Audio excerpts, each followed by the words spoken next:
Michael Jordan loved quiet mornings more than anything else in the world. For many years his life had been full of noise, cheering crowds, city traffic, and the constant schedule of a professional athlete and later a businessman. He had played basketball on the biggest stages and built companies after he retired from the game. But deep inside, he always wished for a place where he could wake up and hear only the sound of wind in the trees. That dream began to take shape the first time he visited the Blue Ridge Mountains of North Carolina. He came for a short vacation one spring. The air smelled fresh, and the clouds floated low, like soft blankets between the hills. Michael stood at a lookout point and felt his heart slow down. Here, he thought, a person could breathe. Here, a person could finally rest. Over the next few years he returned again and again. He hiked the trails, met friendly shop owners in the small towns, and learned the names of the flowers that grew along the slopes. Every visit made the dream stronger. He wanted a home high on a ridge, where the morning sun would pour through tall windows and the evening stars would shine brighter than city lights. When he finally decided to build his mountain mansion, he treated it like the most important game of his life. He found a wide piece of land near an old logging road, a place where hawks circled and deer sometimes wandered near the trees. Architects worked with him to design a house that felt both strong and peaceful.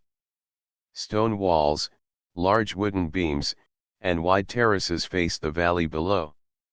From those terraces, he could see clouds drift across the peaks like slow rivers. Michael did not rush the process. He spent nearly 2 years planning every detail. He wanted a kitchen where family could cook together, a study with shelves for the books he loved, and a basketball half-court for friendly games with old teammates. Workers from nearby towns built the house carefully, using local stone and sturdy timber. They greeted him with smiles whenever he visited to watch the progress. By the time the mansion was complete, Michael felt it was not only a house but a promise to himself that after years of hard work he deserved peace. When he moved in, the mornings were exactly as he had imagined. The first light of day slipped through the mountain mist and touched the wooden floors with a soft glow. Birds began their songs while the valley below still slept. Michael would step out onto the terrace with a cup of coffee and breathe in the cool air. It smelled of pine and earth, pure and clean. Sometimes he watched deer graze on the edge of the forest. Sometimes he saw a fox dart across the meadow. Every day felt like a small gift. Neighbors in the nearest village soon came to know him, not as a sports legend but as a kind man who enjoyed simple things.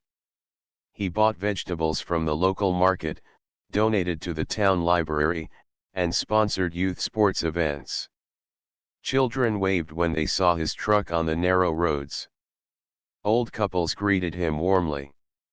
Though his home sat far above the valley, Michael felt connected to the community. He never missed a chance to help when the school needed supplies or when a family faced hard times. Because the mountain area had a homeowners association, the Blue Ridge Summit HOA, Michael paid all required fees without question. He believed in caring for the shared roads and the small community park down by the lake. Every bill that arrived in his mailbox was paid on time. He kept records of every payment, neatly stored in a drawer in his study. To him it was simple, he loved the land and wanted to help maintain it. Life settled into a beautiful rhythm. Friends from across the country came to visit, amazed by the sweeping views and the quiet nights. They sat around the stone fireplace, telling stories and laughing until the stars appeared. Michael often thought that if happiness had a sound, it would be the crackle of that fire mixed with the mountain breeze. But even in a place that seemed perfect, small shadows sometimes appear. One chilly winter morning, while sorting his mail, Michael noticed an envelope with the bold letters Blue Ridge Summit HOA on the front. Inside was a polite notice, a new fee for wildlife management, $50 to be added to the next monthly bill. He read it twice. It was not a large amount, and he paid it without worry, thinking perhaps the community planned to plant trees or protect certain animals.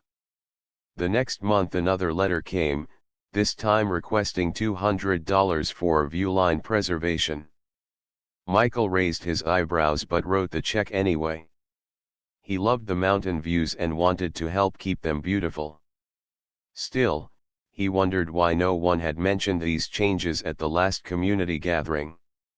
As spring returned, more envelopes arrived. Each one carried a new reason: seasonal trail safety, heritage maintenance, aesthetic alignment of skyline. The amounts grew larger: $500, then $1,000. Michael stayed calm but curious. He kept paying, filing each receipt carefully, and made a note to ask about the details at the next HOA meeting. When he finally attended, the meeting room in the small town hall felt strangely cold. A few board members nodded politely, but their smiles seemed tight. When Michael asked about the rising fees, the chairperson, a man named Richard, simply said, "The board has approved all charges for the good of the community." There was no explanation of projects or plans. The other members stayed silent, eyes on their papers. Driving back up the mountain that night, Michael felt a small knot of worry in his chest. He had built a life on trust and fairness, and something about the meeting did not feel right. Still, he told himself, maybe they just needed time to share more details. The mountains were calm around him, and the stars shone bright. He let the cool air through the open window wash away his unease. Weeks passed, and the letters kept coming. Some demanded payment within 10 days.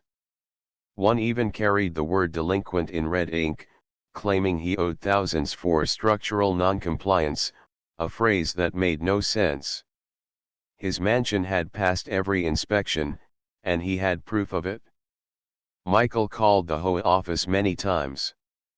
A polite clerk answered but offered little help. "The board will review it," she repeated each time, as if reading from a script. Emails and letters went unanswered. Though the mountain mornings remained peaceful, a quiet tension began to grow inside Michael.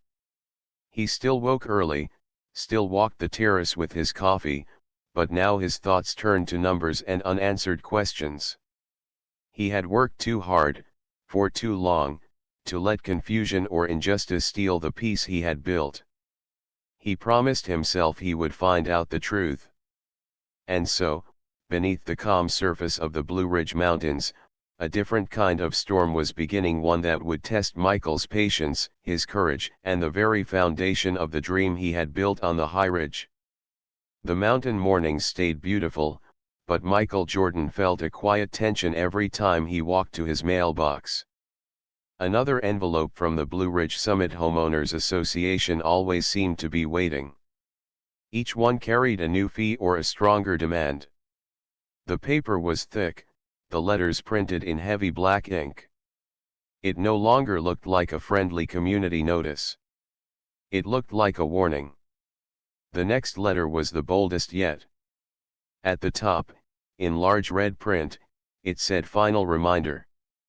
The words beneath claimed that Michael now owed $3,000 for infrastructure alignment and late penalties. The note also mentioned that if he did not pay within 10 days, the HOA board would take necessary action to enforce compliance. Michael read the letter twice. He had paid every bill he ever received. He had receipts for all of them, neatly filed in his study. He felt no anger at first, only confusion. Surely this was a mistake. Surely a simple conversation could fix it. That afternoon he drove down the winding road to the small town hall where the HOA kept its office. The clerk behind the desk was the same young woman he had spoken with on the phone. Her name tag read Lisa. She gave a quick smile but her eyes looked tired. I keep getting letters saying I owe money, Michael said gently. I've paid everything. Can you check the records for me?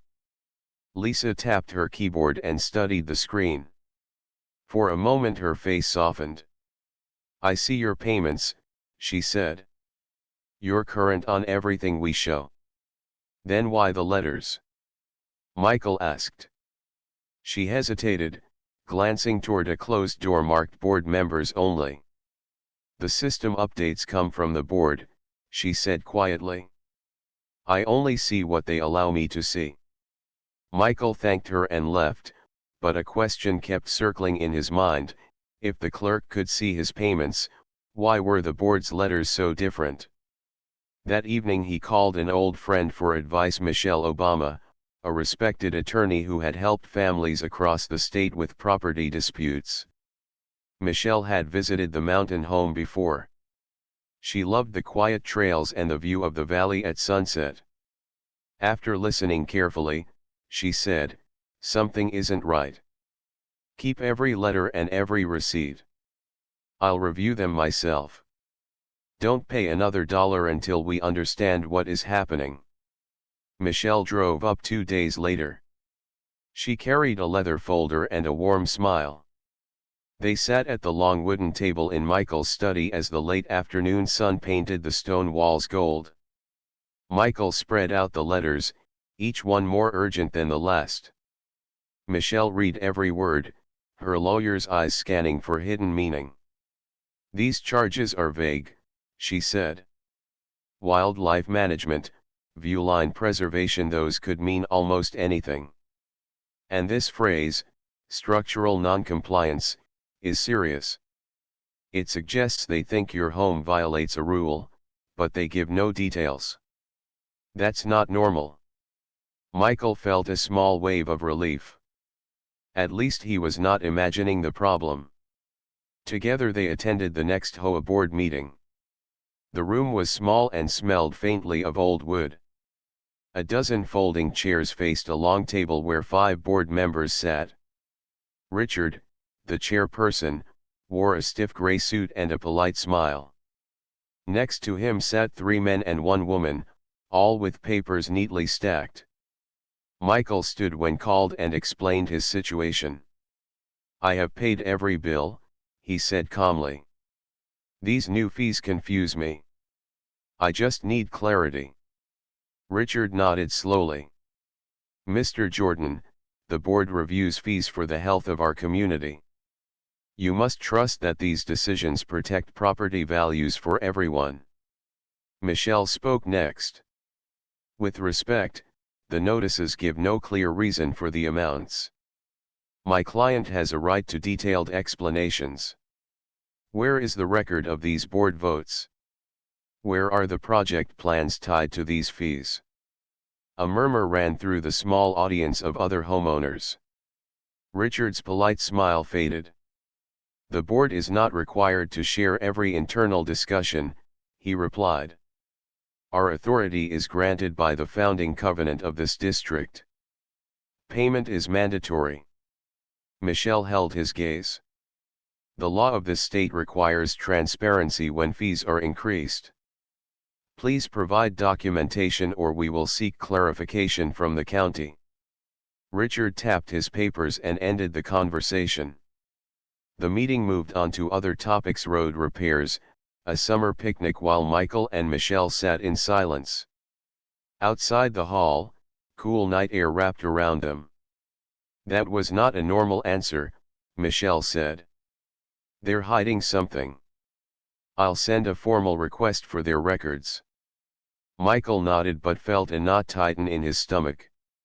The stars above the valley were bright and endless, but the piece of his mountain dream was starting to feel fragile. Days turned into weeks. Michelle sent letters, each one polite but firm, demanding proof of the board's decisions. None received a direct reply. Instead, Michael's mailbox filled with stronger warnings.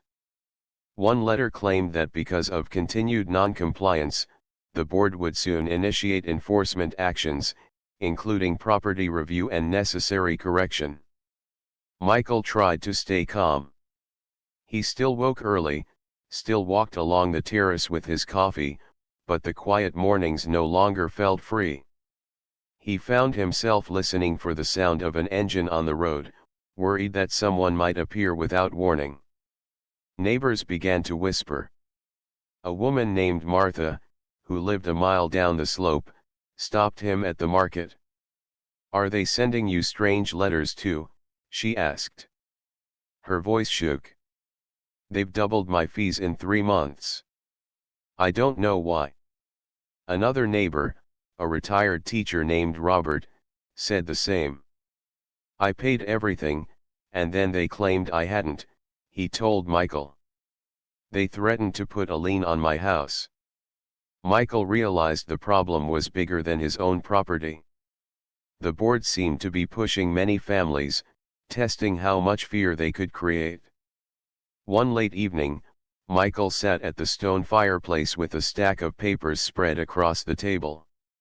Michelle joined him, her brow furrowed. "They may hope you'll give up and pay," she said. "But the law is on your side.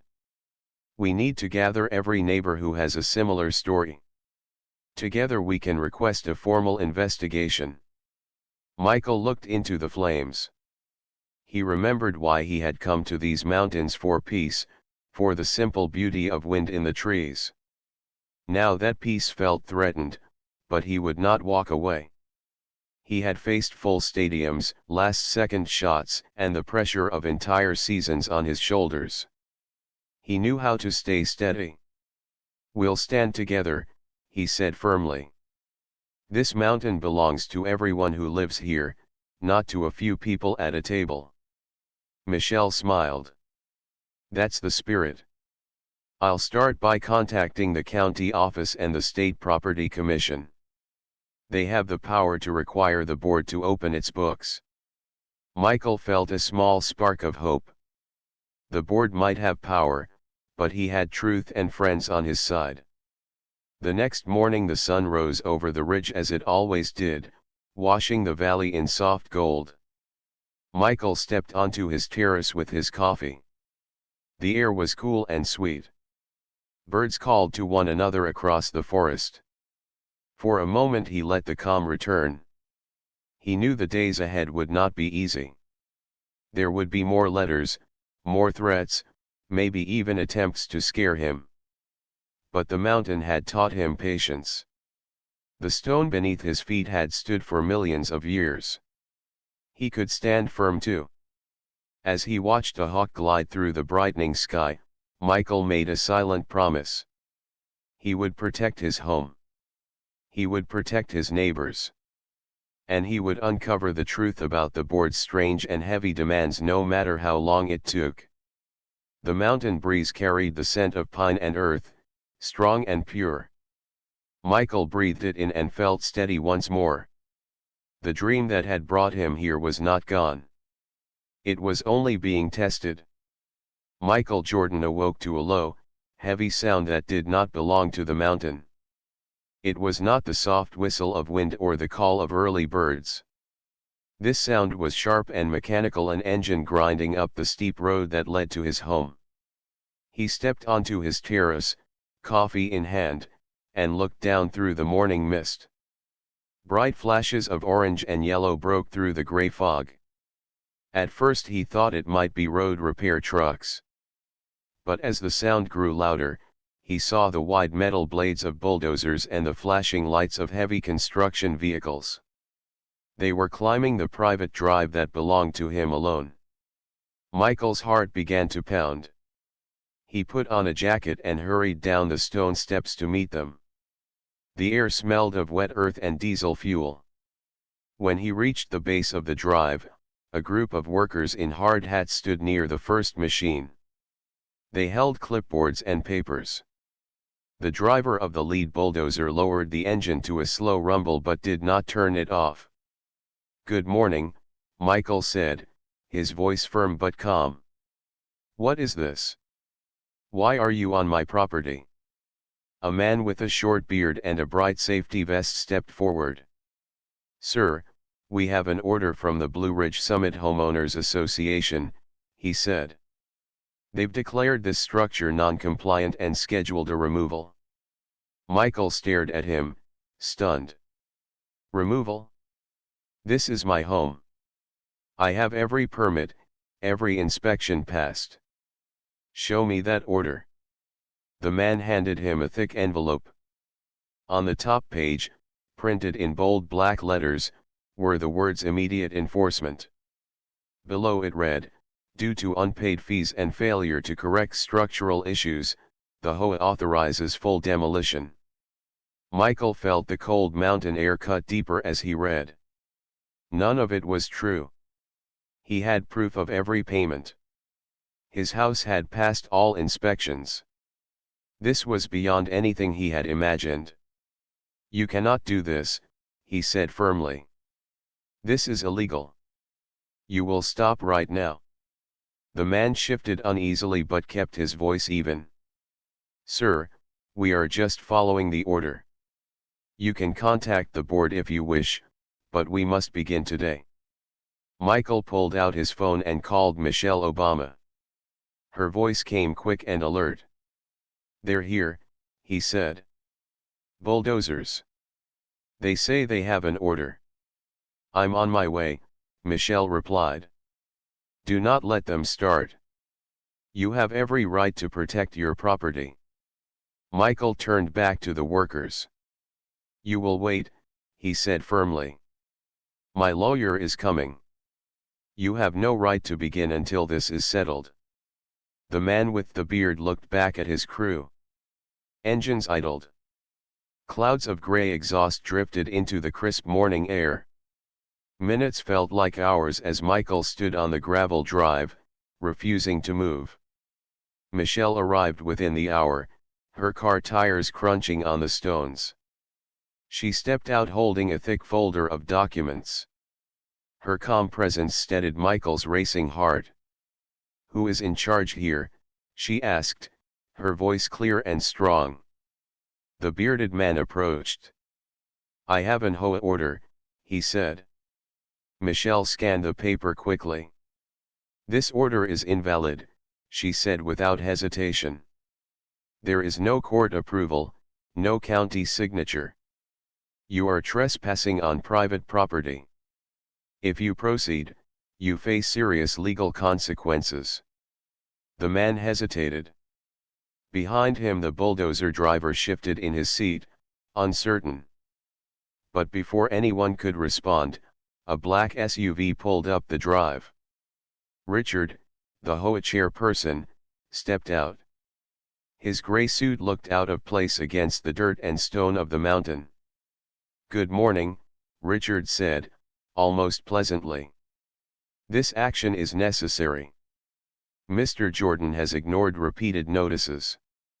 "I have ignored nothing," Michael said, keeping his voice steady. "I have paid every fee. I have proof." Michelle stepped closer. "You have no legal authority to demolish this property," she said. "This is a private home. Any enforcement must come through the county court. You know that." Richard's polite smile tightened. "The board voted. The community must be protected from non-compliance. We cannot wait for endless delays." "The law is not a delay," Michelle replied. "It is the law. If you continue, we will call the sheriff and the state attorney general. You will be liable for damages." For a long moment, silence filled the cold mountain air. Engines hummed in the background like distant thunder. The workers glanced at one another, waiting for a decision.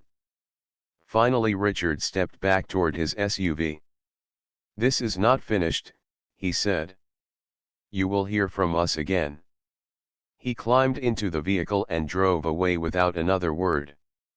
The workers exchanged looks of relief and began to power down their machines. The bearded man gave a small nod to Michael. "Sorry, sir," he said quietly. "We just follow instructions." Michael thanked them for stopping, though his voice was heavy. He knew the fight was far from over. When the machines left and the mountain grew quiet again, Michael and Michelle stood on the terrace. The early sun warmed the stone beneath their feet, but the peaceful view felt changed. The sound of engines still echoed in Michael's mind. "They will try again," Michelle said. "We need stronger action. I'll file an emergency motion with the county today. We'll also contact the state attorney general. This is open harassment and attempted property seizure." Michael nodded. "I never thought something like this could happen. This was supposed to be a safe community." "They are counting on fear," Michelle said. "But we have evidence and the law. We'll move quickly." She spent the afternoon making calls and sending documents. By evening, a county judge had signed a temporary order preventing the HOA from taking any physical action against Michael's property. For the first time that day, Michael felt a small measure of calm. News of the confrontation spread through the mountain community. By the next morning, neighbors began arriving at Michael's gate.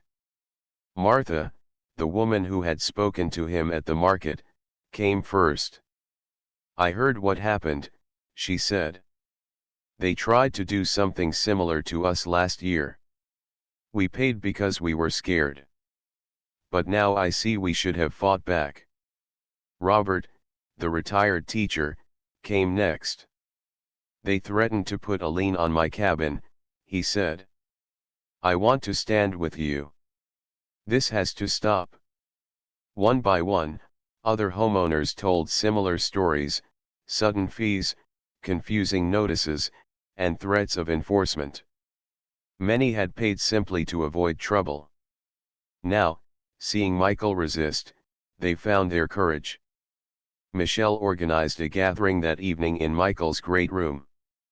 Neighbors filled the space, sitting on chairs and even the stone floor. The fire crackled as they shared their experiences. "This is bigger than one house," Michelle said.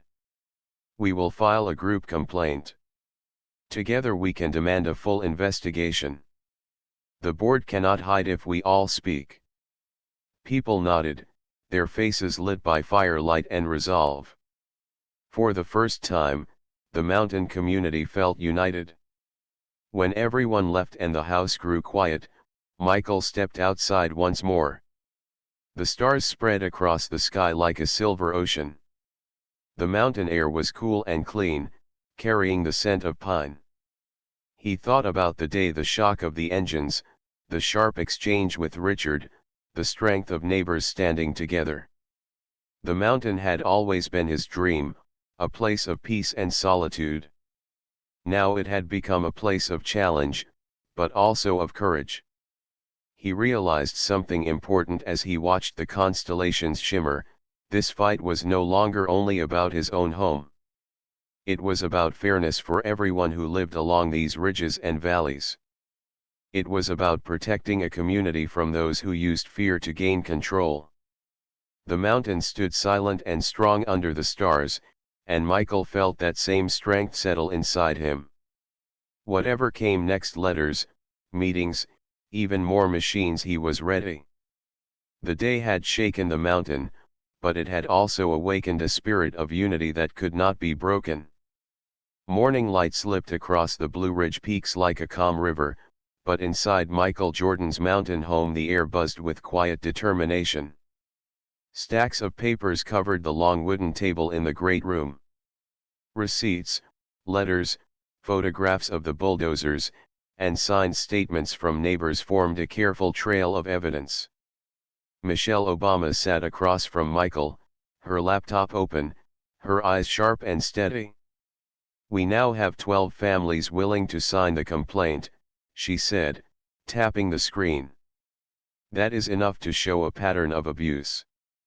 The state attorney general will pay attention." Michael nodded. He felt a mix of pride and heaviness.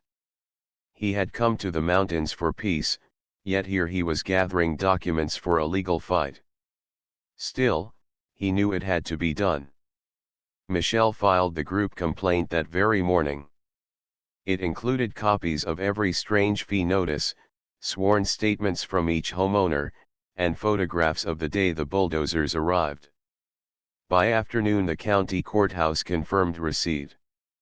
A judge issued a protective order that stopped the HOA from taking any action against any home in the district until the case could be heard. News traveled quickly. Local radio stations mentioned the story in their evening updates.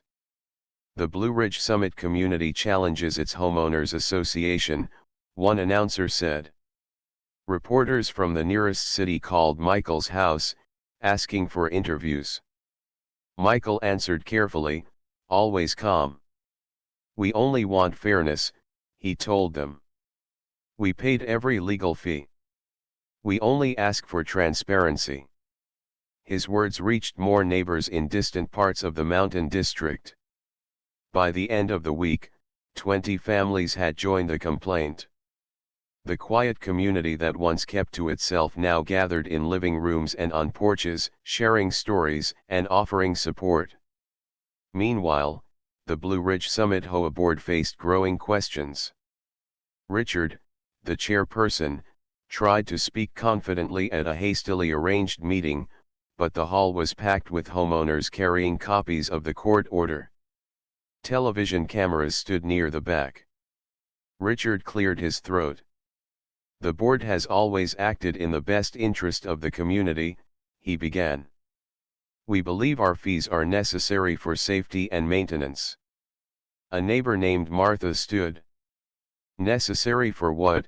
She asked firmly. Where is the money going? Why are we charged for things that don't exist? Others voiced the same question.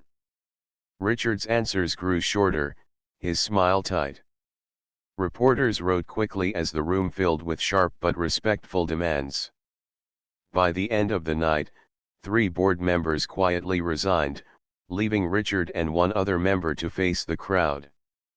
The balance of power was beginning to shift. A week later, 2 state investigators drove up the winding road to Michael's house. They introduced themselves politely, one from the Attorney General's office, the other from the State Property Commission. They wore simple jackets and carried notebooks. We have reviewed your complaint, one said. The evidence of unauthorized fees and threats is strong. We will need to inspect the HOA's financial records. Michael offered coffee and space at the large table. Neighbors came and went all day, each bringing receipts, letters, and stories. The investigators listened patiently and asked careful questions. They noted how the board raised fees without public votes and how they threatened homeowners with liens and demolition without legal orders. When evening came, the lead investigator closed his notebook. There is enough here to open a formal case, he said. We will subpoena their records and interview every board member. For the first time since the bulldozers had arrived, Michael felt a deep sense of relief. The law was finally catching up. 3 weeks later, the first hearing took place in the county courthouse. The old building's tall windows let in a soft autumn light. Rows of benches filled with homeowners, reporters, and curious townspeople. Michael sat near the front beside Michelle, his back straight, his mind steady. Richard entered with a lawyer of his own, carrying a heavy briefcase. He looked confident at first, but as the judge called the session to order, that confidence began to fade. Michelle presented the case clearly. She showed every fee notice, every receipt, and photographs of the bulldozers. She called neighbors to the stand to describe the threats and unexplained charges. Each testimony painted the same picture, a board that raised money without approval and tried to scare anyone who questioned them. Richard's lawyer tried to argue that the board acted within its rights, but the judge interrupted. Where are the minutes of the meetings approving these fees? He asked. Where is the accounting of the money collected? The lawyer had no clear answer. When Richard himself took the stand, his words stumbled. He admitted that some of the new charges had never been voted on in a proper meeting. The judge's face remained calm but firm. This court will not allow private citizens to be threatened or have their property damaged without due process, she said. Outside the courthouse, neighbors gathered in the crisp afternoon air. Children played on the steps while adults exchanged hopeful smiles. Reporters asked Michael how he felt. "I am grateful," he said simply. "This is about more than my home. It is about fairness for every family who lives here." The crowd cheered softly, not in celebration but in shared relief. People who once barely knew each other now felt like a true community. They spoke of future plans, improving the public park, hosting a summer festival, and creating a new, fair system for shared maintenance. 2 weeks later the court delivered its decision. The Blue Ridge Summit HOA was dissolved. Its assets and records were placed under the care of the county until a new, transparent association could be formed. All illegal fees were to be returned to the homeowners with interest. The court also ordered a full investigation into any personal gain taken by board members. Michael received an official letter confirming that his property was free from all false claims. No liens, no secret charges, nothing but clear title to the home he had built with such care. He stood on his terrace that evening, the letter in hand. The setting sun washed the valley in shades of orange and pink. The mountain air smelled clean and bright. For the first time in many weeks, he felt the deep peace that had first drawn him here. That night, neighbors came to Michael's home for a simple gathering. They brought homemade bread, fruit pies, and warm smiles. Children chased each other across the wide terrace while adults shared quiet laughter. Michelle raised a glass of sparkling cider. "This victory belongs to all of you," she said. "You stood together. You proved that fairness can win when people refuse to be afraid." Michael looked around the room at faces that had once been strangers but now felt like family. He knew the mountain would never be exactly as it was before the conflict, but perhaps that was a good thing. It was stronger now, tied together by shared courage and friendship. Later, when the guests had gone and the stars stretched across the sky, Michael walked alone along the edge of the ridge. The forest below whispered in the cool night wind. He thought of the long journey from the first confusing letters to the roar of bulldozers and the careful, patient march of justice. The mountain had tested him, but it had also given him something new, a community built on trust and a reminder that even in quiet places, people must stand together to protect what is right. Autumn rolled gently into winter on the Blue Ridge peaks. Golden leaves turned to silver frost, and the quiet mountain roads carried the soft crunch of fallen pine needles. Michael Jordan woke each morning to the hush of mist across the valley.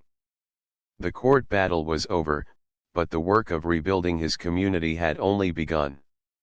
One bright morning, Michael stood at the edge of the wide clearing where his mansion once rose. The ground was smooth now, covered with a thin layer of snow. He traced the line where the old stone steps had been. There was no bitterness in his eyes, only a calm acceptance. The house was gone, but the mountain itself remained, strong and steady. Michelle Obama joined him, her scarf bright against the pale trees. "It feels different without the house," she said softly. "Yes," Michael agreed, "but maybe this is a chance to start fresh. We can build something better, something everyone can share." They walked the land together, sketching ideas in the cold air. A community center, a walking trail, a small library with tall windows facing the sunrise, these were the dreams that filled their conversation.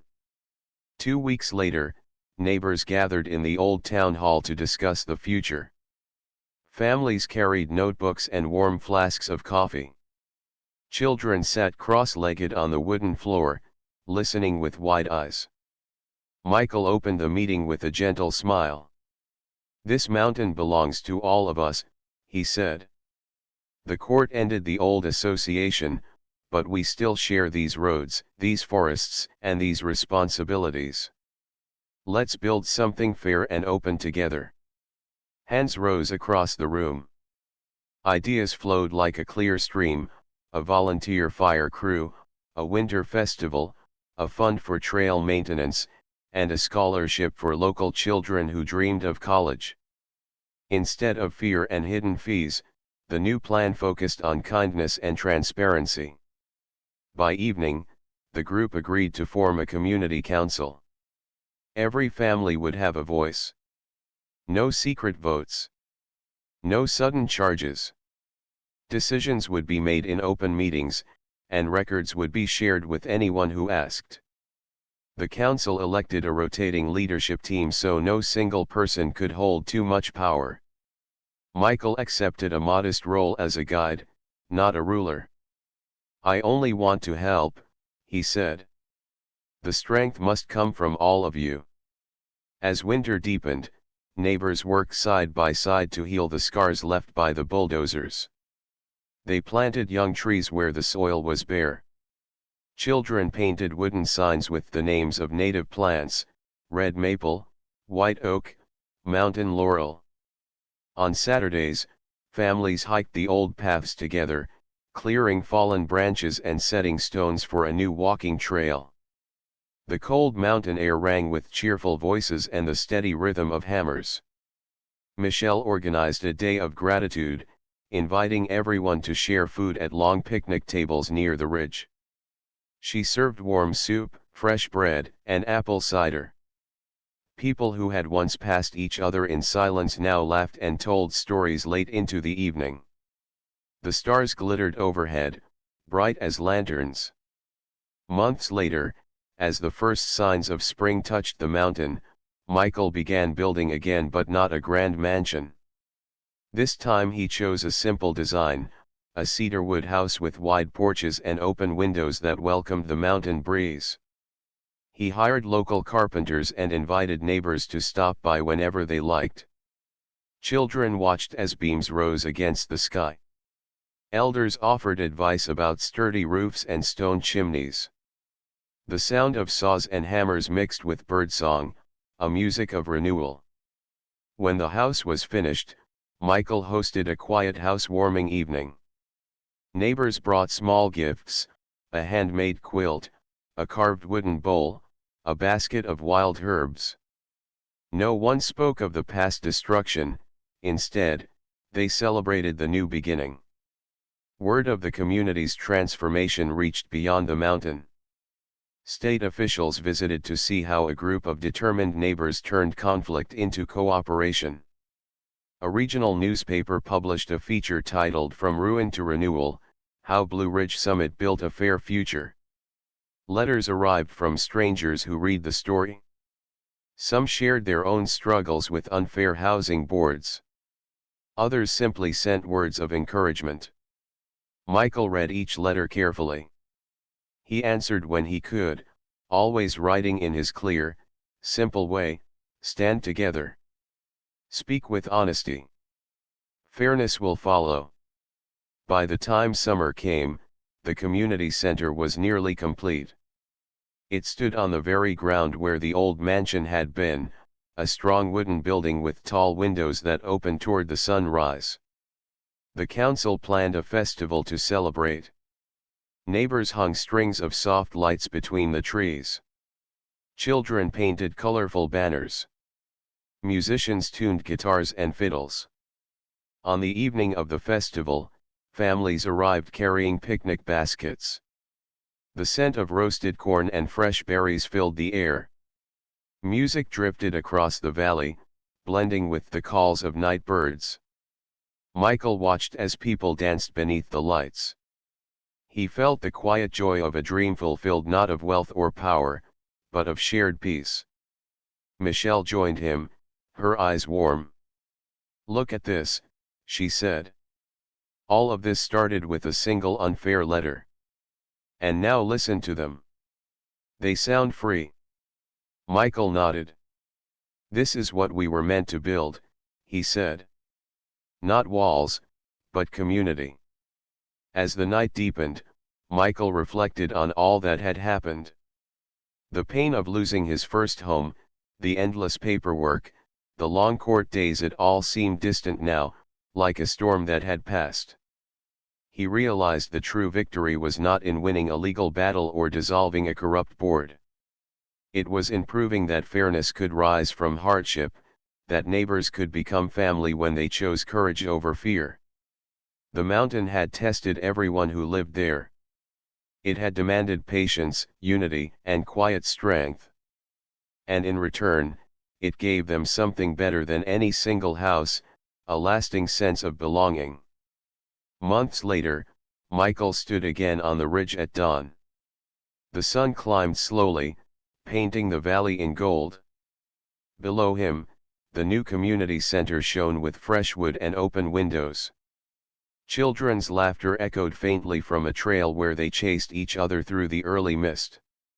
He breathed deeply, the cool air carrying the scent of pine and wildflowers. There was no anger left, only gratitude. Michelle walked up beside him, carrying 2 mugs of steaming coffee. They stood in silence for a long time, watching light spill across the peaks. Finally Michael spoke, his voice calm and sure. "We protected this mountain," he said. "And we found each other." Michelle smiled. "That's the real home," she replied. "Not the house, but the people who care for it." They raised their cups to the rising sun, a simple toast to everything they had built: friendship, fairness, and a future as strong as the mountain itself.